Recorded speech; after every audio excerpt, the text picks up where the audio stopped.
5 years had passed since humanity walked away.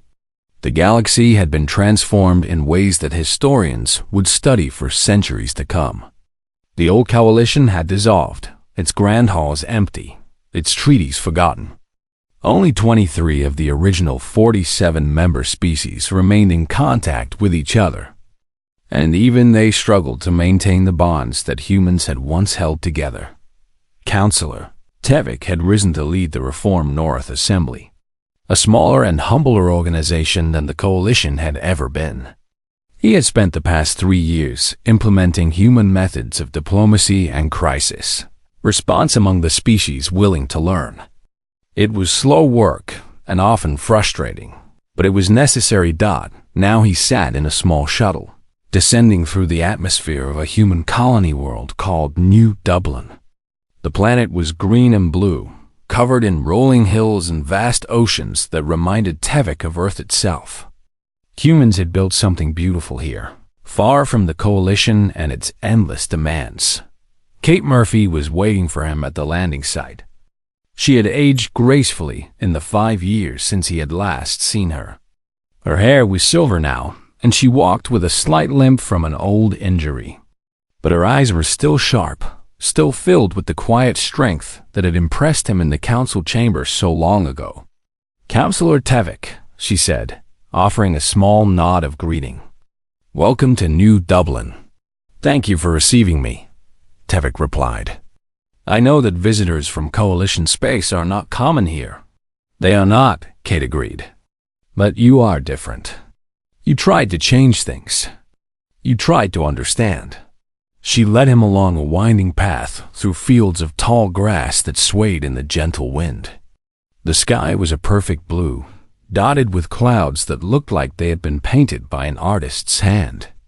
"I wanted to show you something," Kate said as they walked. "Something that I think you need to see."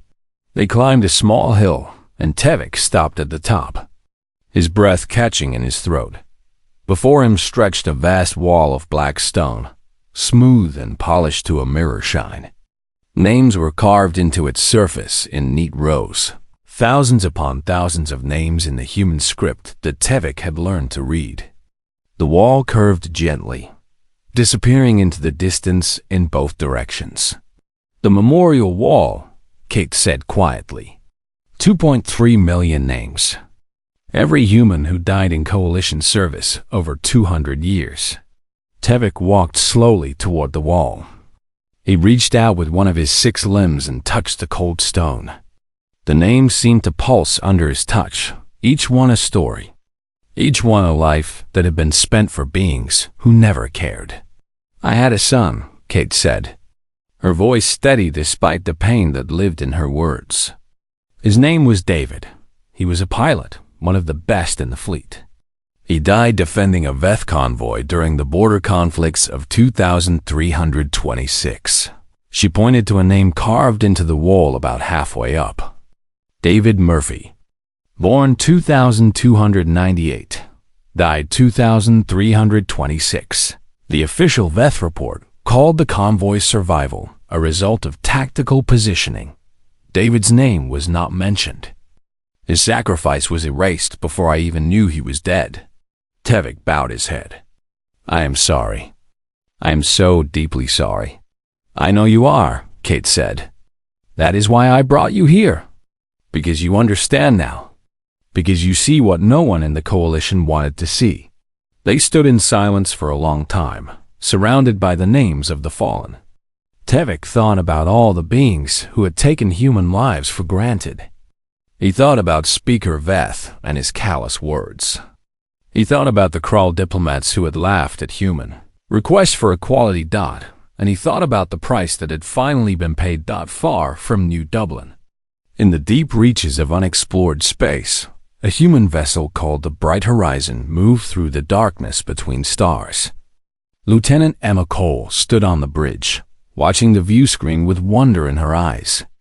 She was Daniel Cole's daughter, born after the withdrawal, raised in a humanity that no longer apologized for its existence. "Captain," her sensor officer said, "we are detecting something unusual ahead. It appears to be a structure of some kind." Artificial origin. Emma leaned forward in her chair. They had been exploring this region for 6 months, mapping systems that no coalition species had ever visited. It was lonely work, but important. Humanity was charting a new future, one that belonged only to them. "Take us in slowly," she ordered. Full scan. The structure emerged from the darkness like a dream. It was massive, larger than any space station Emma had ever seen, covered in geometric patterns that pulsed with soft light. It was clearly ancient, built by beings who had vanished long before the coalition had even formed. "This is incredible," her science officer breathed. "The energy signatures suggest this is millions of years old. Maybe older." Emma smiled. This was what humanity did now. They explored. They discovered. They built new things instead of maintaining old things for ungrateful masters. She composed a message to send back to Earth. "We found something beautiful out here. Something just for us." On New Dublin, Tevik sat with Kate Murphy on her porch as the sun set over the green hills. She had served him tea, a human beverage that he found surprisingly pleasant, and they had talked for hours about the past and the future. "I spent years studying humanity," Tevik said. "I read your histories, your literature, your philosophy. I watched recordings of your diplomats and your doctors and your soldiers. And I still do not fully understand one thing." "What is that?" Kate asked. "Why did you stay so long? Why did you give so much to beings who gave nothing back?" Kate was quiet for a moment, looking out at the fading light. "Because we hoped," she said finally. "We are a species built on hope.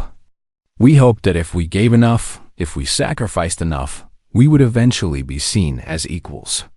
We hoped that kindness would be repaid with kindness. But it was not. No, it was not. And eventually, we learned a lesson that we should have learned much sooner. You cannot pour from an empty cup. You cannot give endlessly to those who take without gratitude. At some point, you have to choose yourself. At some point, you have to say that your own life matters." Tevik thought about those words.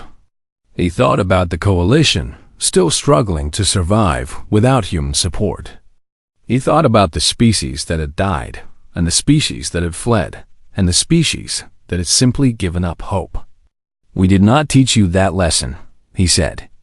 "We taught you the opposite. Yes, you taught us that our value came from serving others. You taught us that our lives were acceptable losses. But you were wrong. And now we know you were wrong. And that knowledge has set us free." The stars were emerging now, bright points of light in the darkening sky. Kate looked up at them with an expression that Tevik could finally read. It was peace. It was contentment. It was the quiet joy of someone who had finally found their place in the universe. "The galaxy calls us cruel for walking away," she said. "They say we abandoned beings who needed us. But they do not understand. We did not abandon anyone. We simply stopped abandoning ourselves." Tevik nodded slowly. He understood now. He understood why the stars had gone dark for so many species. He understood why humanity had turned inward. He understood why no apology would ever be enough. Humanity had not left because they hated the coalition. They had left because they finally learned to love themselves. "There is a human phrase I found in your archives," Tevik said. "I have been thinking about it for years now." "What phrase?" "You cannot pour from an empty cup." Kate smiled, the first genuine smile Tevik had seen from her. "That is exactly right. We poured ourselves out for 200 years. And when the cup was empty, when there was nothing left to give, you blamed us for being dry. So we walked away. We found new water, and we filled our cup for ourselves." She looked out at the stars, and Tevik saw the reflection of light in her eyes. "The stars finally learned why we left. But it took losing us to understand what they had. And by then, it was too late. We were already gone." Tevik rose to leave. His shuttle was waiting, ready to carry him back to Coalition space. But before he departed, he turned back to Kate with one final question. Do you think humanity will ever return to the galactic community? Kate considered the question for a long moment. Perhaps. Someday, when the stars learn to value us not for what we can give, but for who we are. When they understand that we are not tools to be used, but people to be respected. She paused, looking out at the vast darkness between the worlds. But until that day comes, we will be here, building, growing, becoming everything we were always meant to be. The day we walked away was not the end of our story. It was the beginning. And far across the galaxy, in the empty halls of Station Prime, a recording played on a loop. It was a human voice, calm and clear, speaking words that would echo through history. You cannot pour from an empty cup. And we were empty. So we walked away. And now, finally, we are full. 2 years had passed since humanity walked away. The Coalition had lost 9 member species. Some had fallen to war. Some had collapsed from plague and famine. Some had simply stopped responding to communications. Their governments dissolved. Their populations scattered to the void. Councillor Tevik of the North Assembly stood at the helm of a diplomatic vessel, watching the blue sphere of Earth grow larger in the view screen. He was leading a delegation of 12 species, the ones who still believed that reconciliation was possible. The ones who had finally understood what they had lost. The journey to human space had taken 3 weeks. They had been stopped at the border by a single human patrol vessel, a small craft that looked almost fragile compared to their diplomatic cruiser. But the human captain had spoken with quiet authority, and Tevik had understood something in that moment. Humans no longer needed to show strength. They simply had it. Admiral Daniel Cole had granted them permission to proceed. It was more than they deserved, and Tevik knew it. Now Earth hung before them, wrapped in clouds and oceans and the lights of cities that had existed for thousands of years. Tevik had studied human history extensively in the past 2 years. He knew about their wars, their struggles, their moments of darkness and light. He knew that they had nearly destroyed themselves a dozen times before reaching the stars. And he knew that they had survived every time, emerging stronger and more determined than before. The Coalition had underestimated them. The Coalition had always underestimated them. The delegation landed at a spaceport near the human capital. Tevik noticed immediately how different it was from Coalition facilities. Human infrastructure was elegant in its simplicity. Everything worked efficiently. Everything was clean and well-maintained. There were no broken systems waiting for someone else to fix them. Young Sethka walked beside Tevik as they moved through the terminal. He was a Kral, one of the survivors of the ion storm that had killed so many of his people. His scales were still patchy from the radiation burns he had suffered. His left eye was gone, replaced by a simple prosthetic. He had asked to join the delegation. He had said that he needed to understand.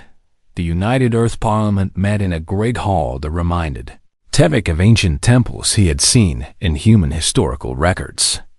The ceiling rose high overhead, decorated with murals that showed humanity's journey from caves to stars. The representatives sat in curved rows, hundreds of faces watching as the alien delegation entered. Tevik stepped forward to deliver the formal apology. He had spent months preparing.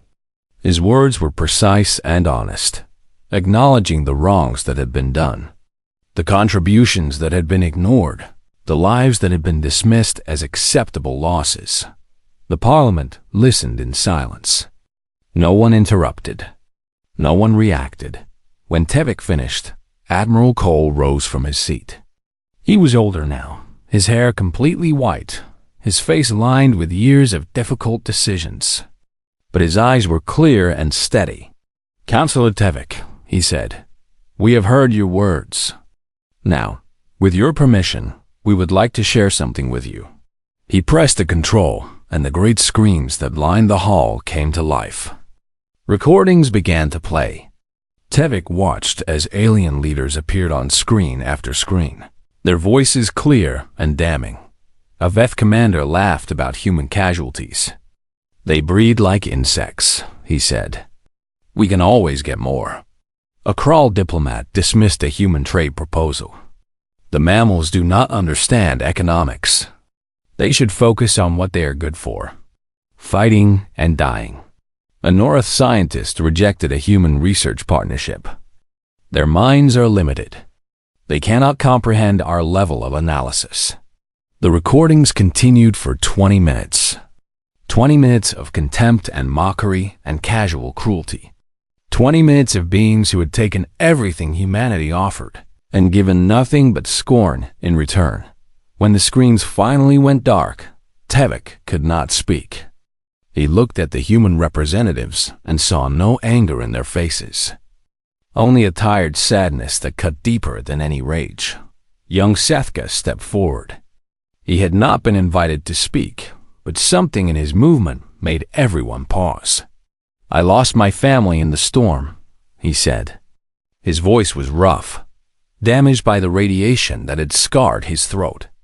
"My mother, my father, my 3 siblings. They died because no one warned us.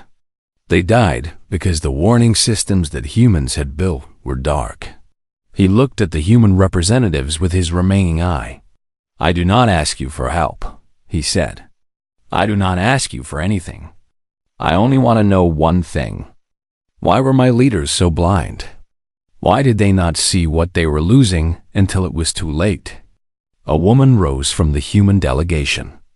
Tevik recognized her as Commander Kate Murphy, now retired from military service. She was older than she had been in the council chamber 2 years ago, but she carried herself with the same quiet strength.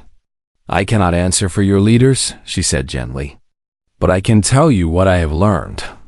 Some beings only value what they have when it is gone. Some beings cannot see worth unless it is taken from them. Your leaders saw humans as tools, and tools, by definition, can be replaced. They never imagined that we would simply choose to stop being tools." The Parliament voted on rejoining the coalition. The measure failed by 94%. It was not even close. Later that evening, Admiral Cole met privately with Tevik in a small garden beside the Parliament building.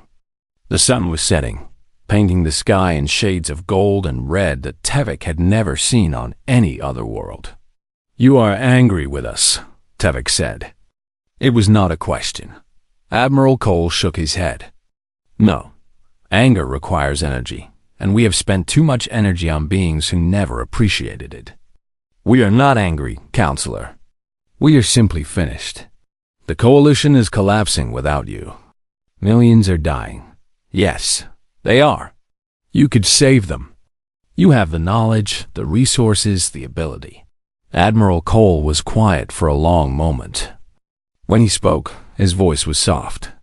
"We gave everything for 200 years. Every time there was a crisis, we answered. Every time there was a war, we fought. Every time there was suffering, we tried to help. And do you know what we got in return? We got called useful. We got called acceptable losses. We got our voting rights denied and our sacrifices forgotten." He turned to face Tevik directly. "We gave until we had nothing left. And when we had nothing left to give, you blamed us for being empty. So we stopped. We walked away. And now we are building something for ourselves, something that values human lives as more than tools. What do you want from us?" Tevik asked. "What can we offer that would bring you back?" Admiral Cole smiled, but there was no happiness in it. "Nothing. We want nothing from you. Not anymore." Tevik felt something crack inside him. He had come here hoping to negotiate, hoping to find some path forward. But there was nothing to negotiate.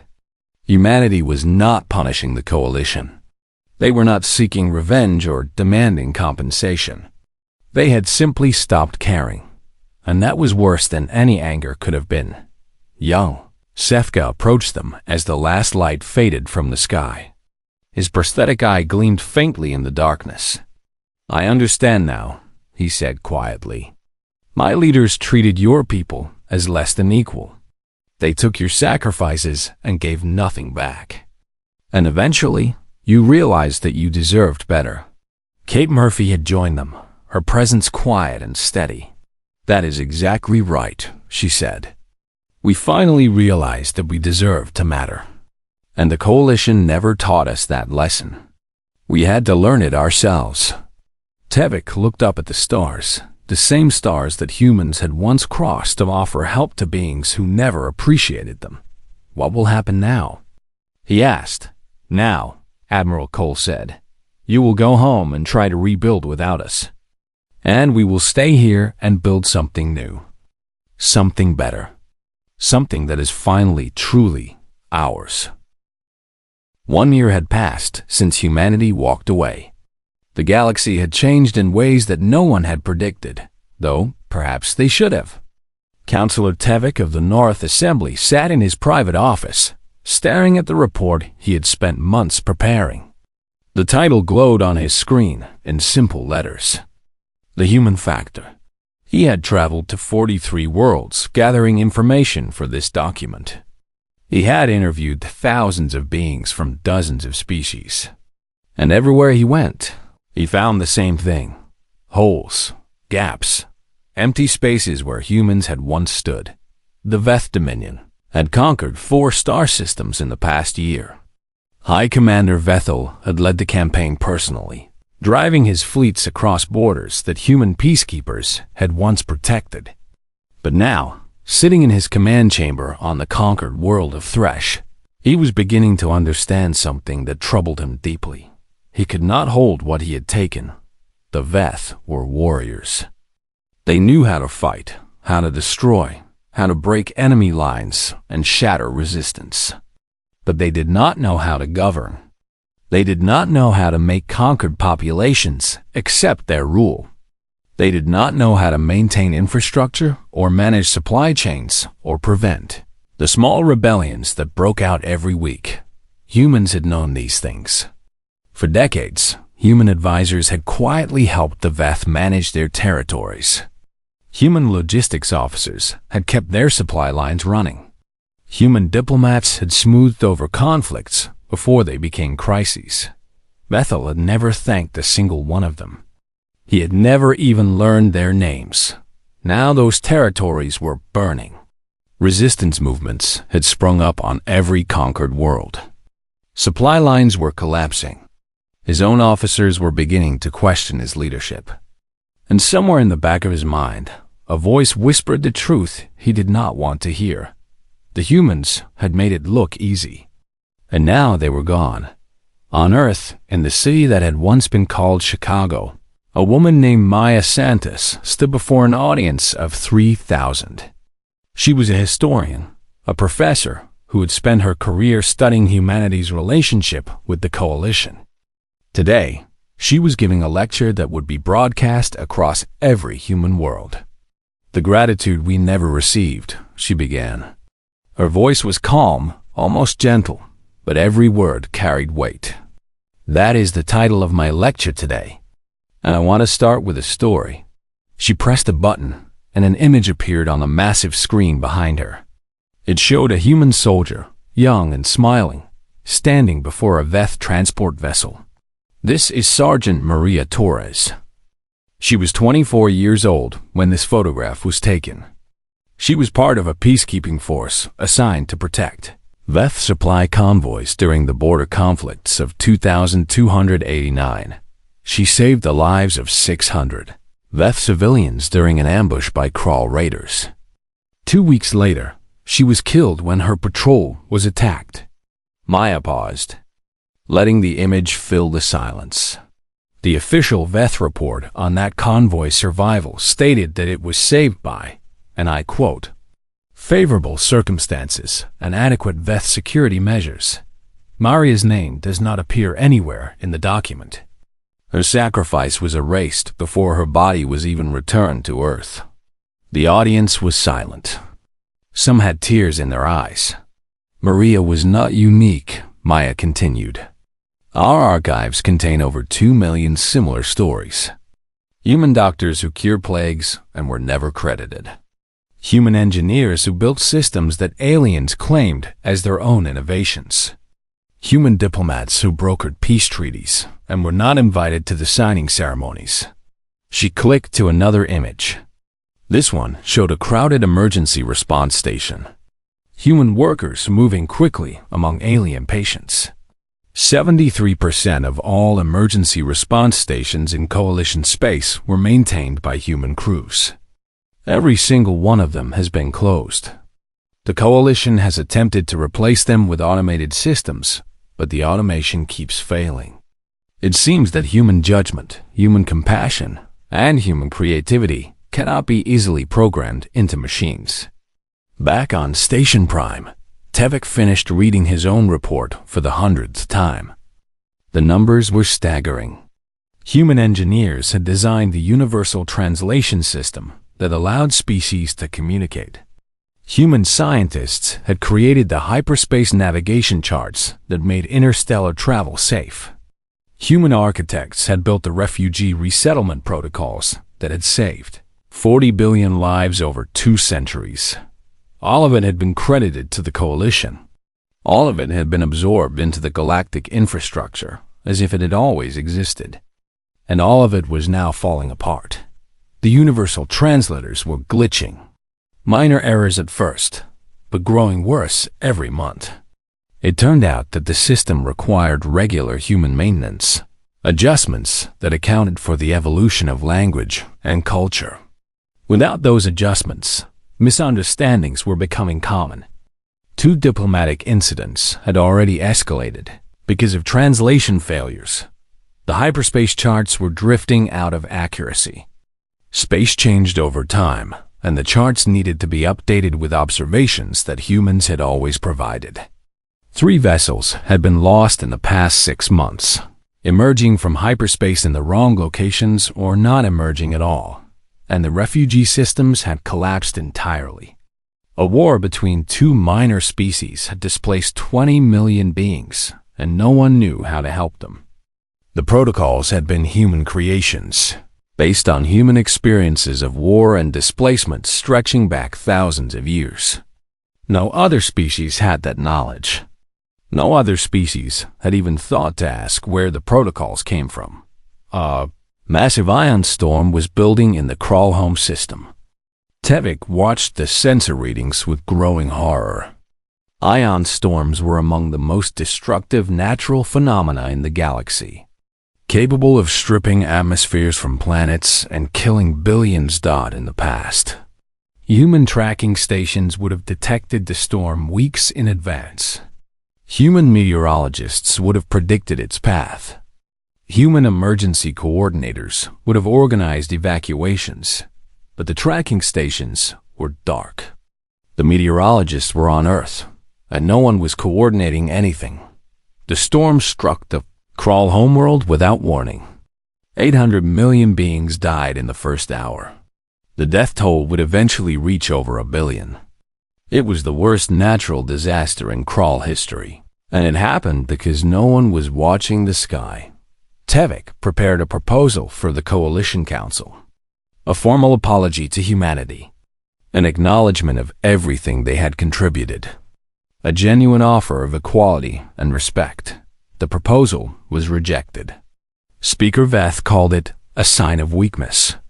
The crawl representative, still reeling from the storm, agreed. Showing gratitude to the humans would make the Coalition look vulnerable. Better to find another solution. Better to pretend they did not need help. Tevek returned to his office and sat in the darkness for a long time. He thought about the human embassy, still sealed and silent. He thought about Grace Lynn and her tired eyes. He thought about all the beings who had died in the past year because humans were not there to save them, and he wondered if the Coalition would learn its lesson before there was nothing left to save. Maya Santos finished her lecture with a simple statement that echoed across human space. We were never valued. We were never thanked. We were never seen as anything more than useful tools. And when tools are treated with contempt, they eventually break. Or, in our case, they walk away. The stars are finally learning what they lost. But I suspect they will not truly understand until they have lost everything. She stepped away from the podium to thunderous applause. But there was no joy in the sound. Only grief for what had been taken and quiet determination for what was to come.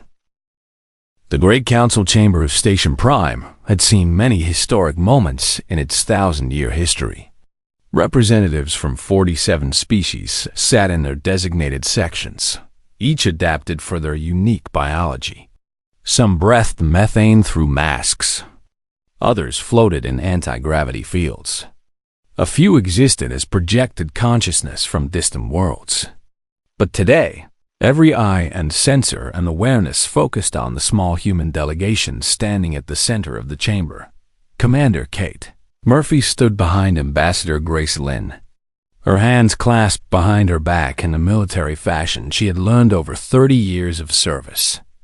She was 52 years old, and she had fought in 3 interstellar conflicts. She had lost friends on distant worlds, whose names she could barely pronounce. She had held dying soldiers who whispered the names of Earth cities they would never see again. And she had done all of this for the Coalition, for the promise of unity among the stars. The Veth representative was speaking now. His name was impossible for human vocal cords to produce, so they called him Speaker Veth. He was tall and thin, with silver skin that shifted colors with his mood. Right now, it was the deep purple of irritation. The Krull Federation has violated 17 trade agreements, Speaker Veth said. His voice was calm, but Kate could see the anger in his color. We demand military intervention. We demand human peacekeepers on the border worlds. Kate felt her jaw tighten. Human peacekeepers. Always human peacekeepers. In the 200 years since humanity had joined the Coalition, her species had become the galaxy's police force. They were the ones sent into conflict zones. They were the ones who died so that other species could negotiate in safety. Admiral Daniel Cole stood beside her. He was the head of Earth's Galactic Relations Division, a man who had spent his entire career trying to earn humanity a seat at the real table of power. His hair had gone gray in that effort. His eyes had grown tired. We have lost 14,000 soldiers in the border conflicts over the past decade, Admiral Cole said quietly, so only Kate could hear. 14,000. And they just asked for more. Kate said nothing. She watched as the Krull representative rose to respond. The Krull were reptilian, covered in thick scales that could stop a bullet. They lived for centuries. To them, human lives must have seemed like candle flames, brief and easily replaced. The Veth exaggerate, the Krull representative said. But if peacekeepers are needed, we agree that humans should provide them. They are suited for such work. Suited for such work. Kate had heard that phrase many times. Humans were suited for dangerous work. Humans were suited for sacrifice. Humans were suited for dying. Grace Lynn stepped forward. She was small, even by human standards, but she had a presence that made larger beings take notice. She had served as Earth's ambassador for 15 years. She had negotiated treaties that saved billions of lives. And Kate could see that something had changed in her eyes today. Something had broken. Before we discuss peacekeeping deployments, Grace said, I would like to address another matter. Earth has once again submitted a request for voting rights in the Coalition Council. This is our 5th and such request in 100 years. The chamber went quiet. Kate noticed several representatives shifting uncomfortably in their seats. The request has been denied, said Councillor Tevik of the North Assembly. He was a logical being, with 6 limbs and a face that showed no emotion. But even he seemed uncomfortable. The voting criteria have not been met. The criteria, Grace repeated. Which criteria would those be? We have met every economic requirement. We have exceeded every military contribution threshold. We have provided more humanitarian aid than any other 3 species combined. The cultural integration requirements remain incomplete, Tevik said. Human society has not fully aligned with coalition values. Kate almost laughed. Coalition values. Those values included species that ate their young and empires built on slave labor. But somehow, human values were not acceptable. I see, Grace said. And what of the casualties we have suffered in coalition service? Does that count for nothing? Speaker Veth made a sound that the translation device rendered as a dismissive click. Human casualties are unfortunate but acceptable. Your species breeds quickly. Your population recovers faster than most. The silence that followed was absolute. Kate felt her blood turn cold. She looked at Admiral Cole and saw the same horror in his eyes. 2.3 million humans had died in coalition conflicts. Mothers and fathers, sons and daughters. Each one a universe of hopes and dreams, extinguished in service to beings who saw them as replaceable. Acceptable losses, Grace repeated softly. Is that what we are to you? No one answered. No one needed to. Grace looked down at the datapad in her hands. Kate knew what was on that screen. She had helped prepare it. The document that would change everything. 200 years ago, humanity came to the stars full of hope, Grace said. We believed we would find community among the stars. We believed we would find friends. We believed that if we gave enough, helped enough, sacrificed enough, we would eventually be seen as equals. She paused and looked around the chamber, meeting the eyes of beings who had taken so much from her people. We were wrong. The murmuring began. But Grace continued. We have given you our soldiers, our scientists, our doctors, and our diplomats. We have rebuilt your worlds after wars you started. We have cured plagues that threatened your populations. We have mediated conflicts that you were too proud to resolve on your own. And in return, you have taken our children and called their deaths acceptable. Admiral Cole stepped forward and placed a hand on Grace's shoulder. Not to stop her, Kate realized. To support her. Today, I am authorized to deliver a message from the United Earth Parliament, Grace said. Her voice was steady now, calm in a way that made Kate's heart ache. Effective immediately, Earth withdraws from all coalition agreements. All treaties are dissolved. All military deployments are recalled. All aid programs are terminated. The chamber exploded into chaos. Representatives shouted in languages the translators could barely process. Speaker Veth's skin turned black with rage. The Crawl representative demanded order, but Grace Lynn simply stood there, silent and still, like a stone in a river of noise. Kate watched the panic spread through the chamber. For 2 centuries, humanity had been the foundation upon which the coalition stood. They had been so reliable, so helpful, so willing to sacrifice, that no one had ever imagined they might simply walk away. Counselor Tevik raised his limbs for silence. Slowly, the chamber quieted.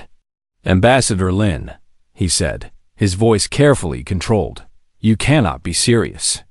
The coalition depends on human participation.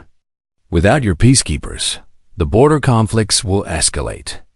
Without your medical teams, the plague on Sethra Prime will spread. Without your engineers, critical infrastructure will fail. Grace looked at him with something that might have been pity. Yes, she said simply. It will. She turned and walked toward the exit. Admiral Cole and Kate followed. Behind them, the chamber erupted again, but Kate did not look back. She could not. If she looked back, she might see the faces of beings who had never appreciated a single human life. And she was not sure she could contain her anger. As they stepped through the doors into the corridor beyond. Kate heard Admiral Cole let out a long breath. "It is done," he said. Grace nodded. Her hands were shaking, Kate noticed, but her voice remained steady. "Now they will learn," she said quietly.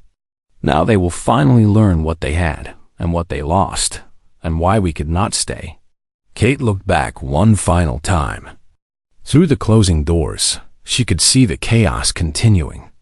Species that had never agreed on anything were now united in their shock.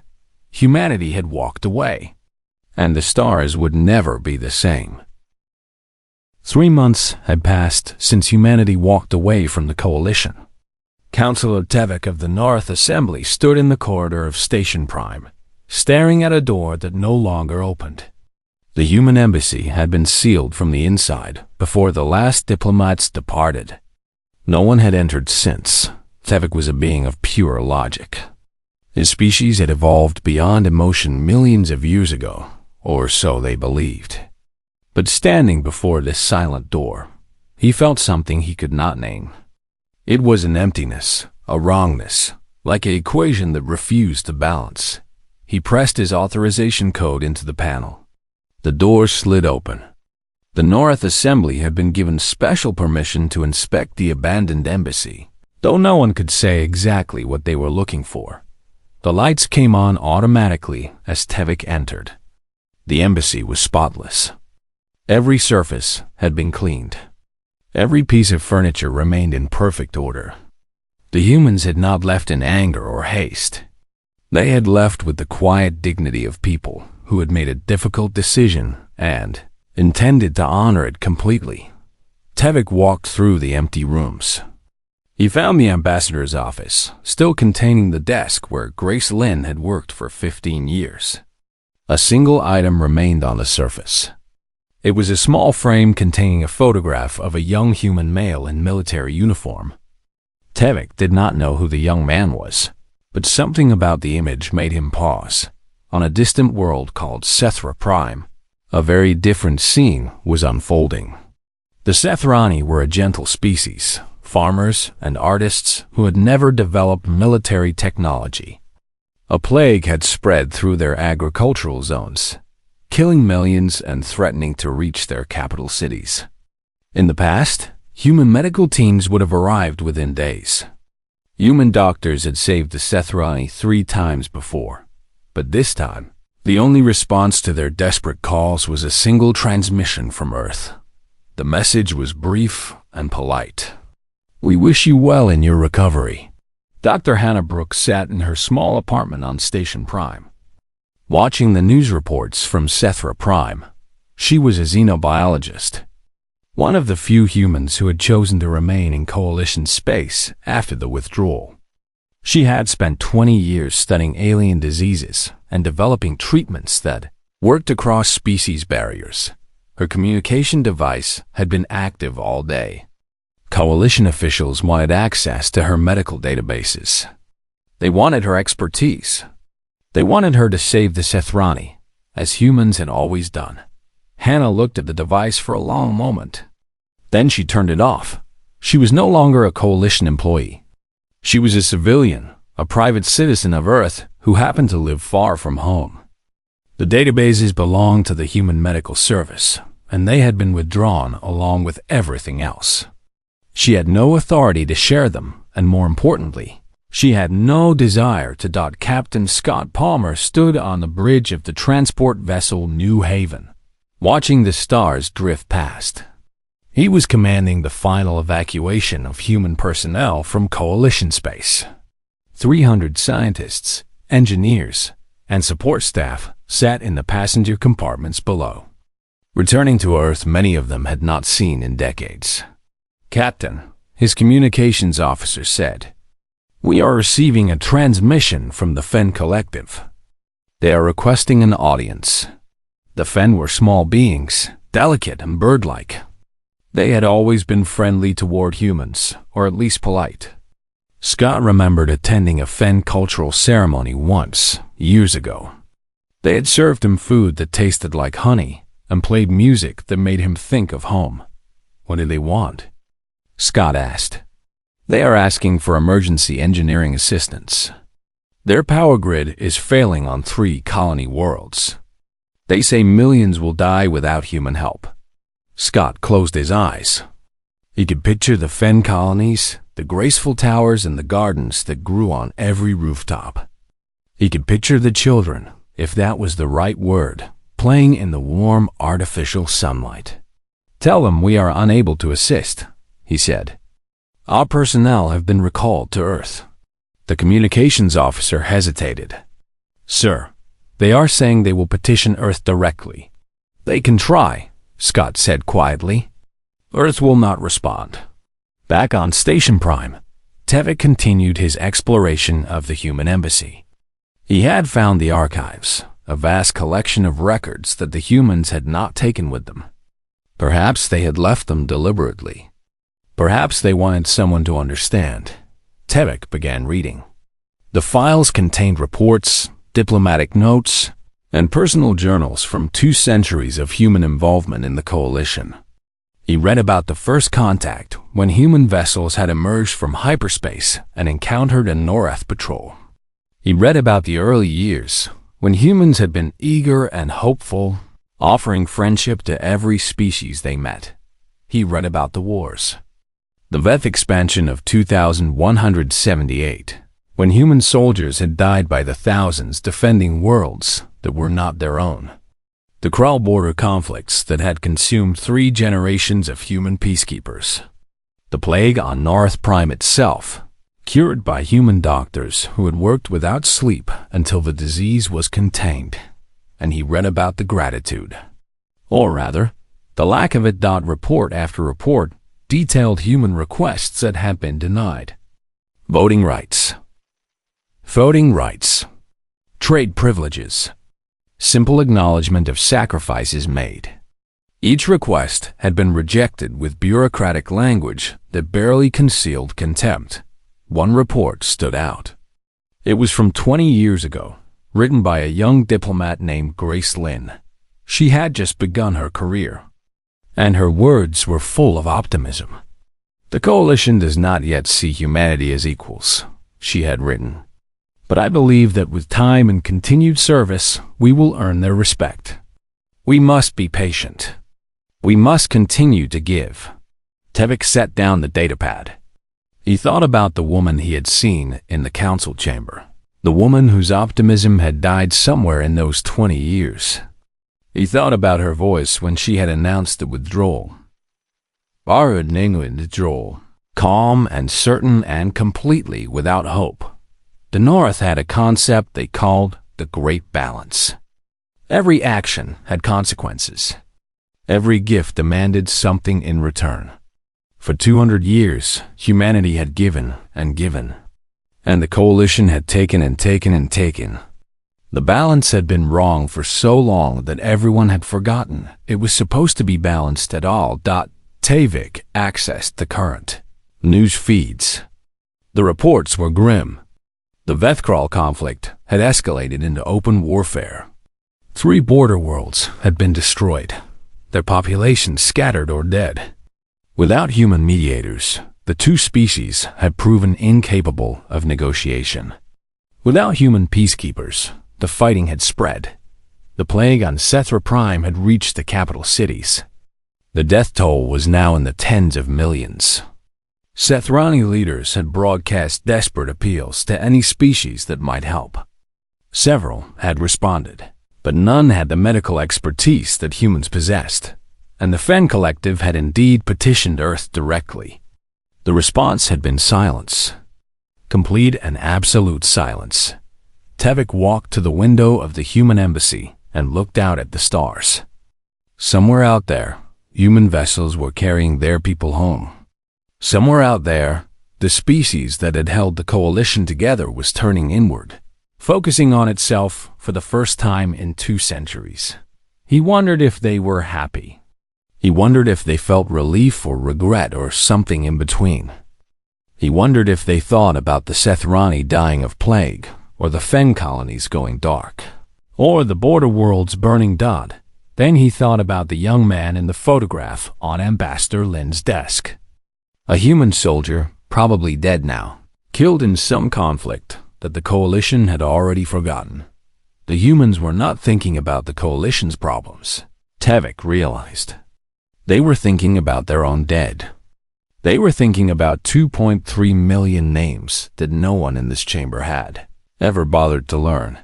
He turned away from the window and continued reading. There was so much to learn, so much that had been ignored. And somewhere in these files, he hoped, was the answer to a question that no one in the Coalition had thought to ask Dodd. Why had humanity stayed so long? And what had finally made them leave?